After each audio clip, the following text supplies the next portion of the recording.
अर्थात सत्ता व विपक्ष की अंदरूनी मिलीभगत से ही जबरदस्ती संविधान बचाने का नाटक किया जा रहा है, जिससे देश की जनता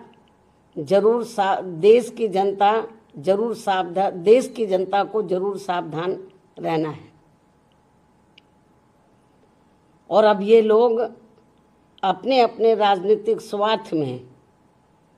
यानी कि सत्ता और विपक्ष के ये लोग अपने अपने राजनीतिक स्वार्थ के लिए यहाँ इस भारतीय संविधान के साथ, ये भारतीय संविधान है, तो यहाँ इस भारतीय संविधान के साथ जो खिलवाड़ कर रहे हैं ये कतई भी उचित नहीं है। जबकि इन दोनों ने, अर्थात सत्ता व विपक्ष ने अब तक अंदर अंदर मिलकर संविधान में इतने ज़्यादा संशोधन कर दिए, अमेंडमेंट कर दिए हैं कि अब ये बाबा साहब डॉक्टर भीमराव अंबेडकर की मंशा वाला समतामूलक, धर्मनिरपेक्ष एवं बहुजन हिताय वाला संविधान नहीं रहा है,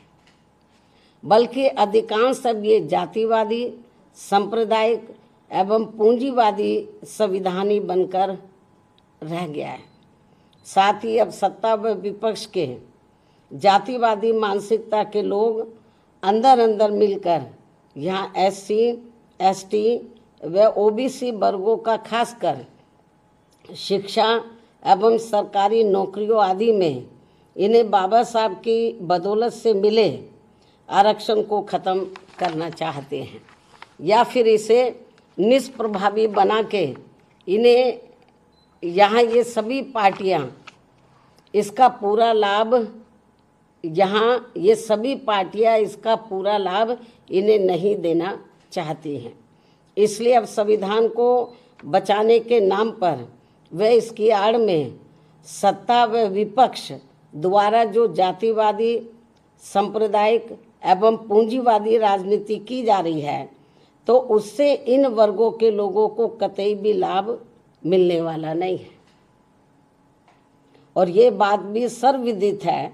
कि इस संदर्भ में खासकर कांग्रेस व बीजेपी एंड कंपनी के लोगों ने अंदर अंदर मिलकर यहाँ अति पिछड़ों के आरक्षण को लेकर आई मंडल कमीशन की रिपोर्ट को भी अपनी सरकारों में लागू नहीं होने दिया था, लेकिन श्री BP सिंह की बनी केंद्रीय सरकार में इसके लागू होने पर भी तब फिर इन दोनों पार्टियों ने, Congress and BJP and company के लोगों ने, अर्थात इन दोनों पार्टियों ने पूरे देश में इसका पर्दे के पीछे से काफ़ी डटकर विरोध भी कराया था। और इसको लेकर पूरे देश में ज़बरदस्त आंदोलन व तोड़फोड़ आदि भी खूब कराई गई थी। ये सब किसी से छिपा नहीं है।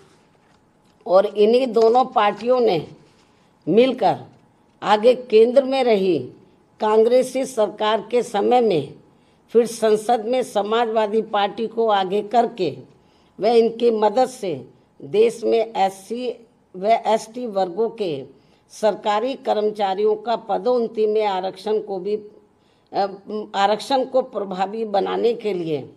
BSP के अति संघर्ष के बाद लाए गए संबंधित संशोधन बिल को भी पास नहीं होने दिया था, जो अभी भी लटका पड़ा है। यूपी में सपा सरकार ने तो SC व ST का पदोन्नति में आरक्षण ही खत्म कर दिया था। ऐसे में सत्ता व विपक्ष ये दोनों मिलकर संविधान को बचा नहीं रहे हैं, बल्कि इसकी आड़ में ये लोग केवल अपना राजनीतिक स्वार्थ सिद्ध कर रहे हैं, चाहे सत्ता हो या विपक्ष हो। और ये दोनों, अर्थात सत्ता व विपक्ष के लोग अंदर अंदर मिलकर, जो मिले हुए हैं अंदर अंदर मिलकर संविधान में बाबा साहब के अथक प्रयासों से खासकर SC, ST व OBC वर्गों को मिले आरक्षण को भी खत्म करना चाहते हैं, या फिर इसे निष्प्रभावी बना देना चाहते हैं। और तभी ये लोग पूरे देश में, यही मेन कारण है और तभी ये लोग पूरे देश में जातीय आधार पर जनगणना नहीं कराना चाहते हैं। विपक्ष कहता रहता है, लेकिन जितना उसको गंभीर होना चाहिए उतना है नहीं, ये मिले हुए अंदर अंदर। और तभी ये लोग पूरे देश में जातीय आधार पर जनगणना आदि नहीं कराना चाहते हैं, और इस मामले में भी ये लोग अंदर अंदर मिलकर केवल अपने वोटों की ही राजनीति कर रहे हैं। इस प्रकार से सत्ता व विपक्ष अंदर अंदर मिलकर आए दिन बड़ी संख्या में कर रहे संशोधनों के जरिए, अमेंडमेंट्स के जरिए बाबा साहब के बनाए गए समतामूलक, धर्मनिरपेक्ष एवं बहुजन हिताय वाले संविधान को बदलकर जो इसे जातिवादी, सांप्रदायिक एवं पूंजीवादी संविधान बनाना चाहते हैं, तो इसे बनाने से रोकने के लिए अब पूरे देश में, इसे बनाने से रोकने के लिए अब पूरे देश में बीएसपी के बैनर तले खासकर SC, ST, OBC एवं अन्य उपेक्षित वर्गों के लोगों को इन्हें अपने हितों में भाईचारे के आधार पर जोड़ने की इस समय काफ़ी ज़्यादा ज़रूरत है, जिसकी काफ़ी कुछ विस्तार से जानकारी दिनांक 23 जून के आयोजित पार्टी की राष्ट्रीय स्तरीय बैठक में दी गई है, जो लखनऊ में आयोजित की गई थी अभी हाल ही। तो उस बैठक में दी गई है, जिस पर पार्टी के जिम्मेवार लोगों को पूरी ईमानदारी व निष्ठा से अमल करने की भी ज़रूरत है। अर्थात अब इन वर्गों के लोग इस ओर जरूर विशेष ध्यान दें। यही बीएसपी की इनसे पुरजोर अपील भी है, वरना फिर इन वर्गों को भारतीय संविधान में मिले कानूनी अधिकांश खत्म हो जाएंगे, जिससे अब सत्ता व विपक्ष इन दोनों से बचाना बहुत ज़रूरी है। इस उम्मीद के साथ ही अब मैं अपनी बात यहीं समाप्त करती हूँ। धन्यवाद। जय भीम व जय भारत। तो बीएसपी अध्यक्ष मायावती ने